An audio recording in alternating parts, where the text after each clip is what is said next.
As a large-scale and top-important international conference on climate change, the event drew leaders and representatives of 197 parties to the United Nations Framework Convention on Climate Change, including over 120 heads of state and prime ministers, UN Secretary-General Antonio Guterres, and leaders of international organizations and financial institutions, multinational corporations, and non-governmental organizations.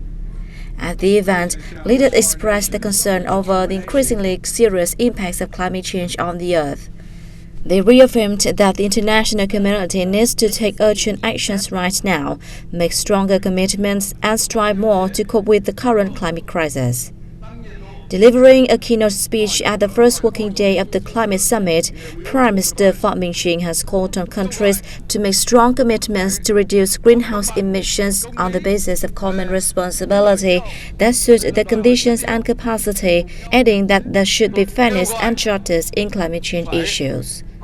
The government's leader affirmed that despite being a developing country that has just carried out its industrialization of the past 3 decades, Vietnam, with advantages in renewable energy, will build and implement strong measures to reduce greenhouse gas emissions by using its own resources, coupled with the cooperation and support of the international community, especially from developed countries, in terms of finance and technology transfer.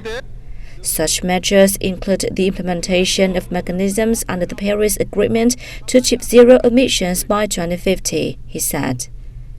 Vietnam wants to strengthen cooperation with the international community in sustainable investment and development programs and projects in the time to come, he stated. Please welcome the Prime Minister of